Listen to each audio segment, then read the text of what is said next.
નાસિરનગર વિસ્તારમાં આશરે 60 વર્ષ કરતાં વધુ સમયથી ગરીબ શ્રમિક પરિવારો વસવાટ કરી રહ્યા છે.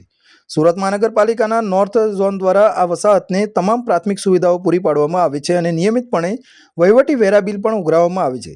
છતાં પણ કોઈપણ પ્રકારની આગોતરી કાયદાકીય નોટિસ આપ્યા વિના અથવા અસરગ્રસ્ત મિલકતોનો સ્પોટ સર્વે કર્યા વિના તંત્ર દ્વારા રાતોરાત બુલડોઝર ફેરવી દેવામાં આવ્યું હતું.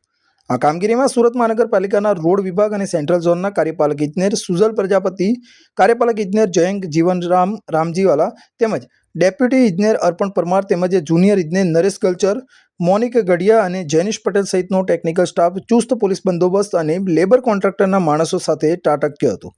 વહીવટીતંત્રના અધિકારીઓએ બીપીએમસી કે જીપીએમસી એક્ટની જોગવાઈઓનું સરેઆમ ઉલ્લંઘન કરીને માત્ર હિટલરશાહી પદ્ધતિથી નિર્દોષ ગરીબો પર અમાનવીય અત્યાચાર ગુજાર્યો હતો, જેના કારણે 85 જેટલા ગરીબ પરિવારો સંપૂર્ણપણે ઘરવિહોણા બની રસ્તા પર આવી ગયા છે, જ્યારે અન્ય 30 પરિવારોના પાકા મકાનોને 30% વધુ નુકસાન પહોંચ્યું છે. નાસિરનગર ડિમોલિશનના 30/5/2026ના 22મા દિવસે મ્યુનિસિપલ કમિશનર શ્રી એમ નાગરાજનને બ્રહ્મ જ્ઞાન થયું કે આ ડિમોલિશન સુરત મહાનગરપાલિકાએ કર્યું. સતત 22 દિવસ સુધી સુરત મહાનગરપાલિકાના મ્યુનિસિપલ કમિશનર નાગરાજન અને એમના જે કોઈ અધિકારીઓ એક જ રટણ કરતા હતા કે આ ડિમોલિશન મહાનગરપાલિકા નથી કર્યું. અહીં સુધી કે તારીખ 6/6/2026ના રોજ જે સંકલન સમિતિની સભા મળી ધારાસભ્યશ્રી સાથે, એમાં ધારાસભ્યશ્રી વિનુ મોરડીએ પણ પ્રશ્ન કર્યો નાસિરનગર બાબતે, તો કમિશનરશ્રીએ જવાબ આપ્યો કે આ ડિમોલિશન મહાનગરપાલિકા નથી કર્યું. મીડિયા સમક્ષ જવાબ આપ્યો કે આ ડિમોલિશન મહાનગરપાલિકા નથી કર્યું.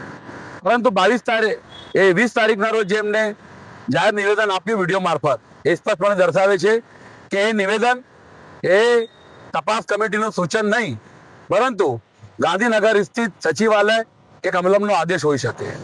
અને એ બાબતને લઈને આજ રોજ મારી એક લેખિત રજૂઆત કમિશનરશ્રીને થઈ કે જે ડિમોલિશનની તમે સ્વીકાર કર્યું છે કે આ ડિમોલિશન મહાનગરપાલિકા રોડ ડિમાર્કેશન માટે અને લાઈન દોરીને અમલ માટે કરવામાં આવ્યું છે, પરંતુ સ્થળ પર જે ઝૂંપડાઓનું, જે કાચા પાકા મકાનોનું ડિમોલિશન કરવામાં આવ્યું છે એ વોર્ડ નંબર 7 જૂના સર્વે નંબર 1268 પર આવેલા હતા, જેને હાલમાં સુરત મહાનગરપાલિકાના સિટી સર્વે વિભાગે સર્વે નંબર 73, 1372, 1267, 1268 ને ભેગા કરીને નવો એકત્રીકરણ કરીને નવો પ્લોટ નંબર 1267/3/1 ફાળવવામાં આવેલ છે, નવો નંબર આપવામાં આવેલ છે.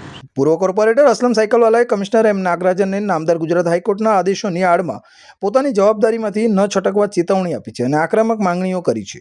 આ સમગ્ર ગંભીર ગેરરીતિ, ભ્રષ્ટાચાર અને માનવતાહીન કૃત્યમાં સામેલ તમામ ઇજનેરો સામે તપાસ ચાલુ હોવાથી તેમને ગુજરાત મુલકી સેવા નિયમો હેઠળ તાત્કાલિક અસરથી સસ્પેન્ડ કરવામાં આવે તેવી માંગ કરાઈ છે.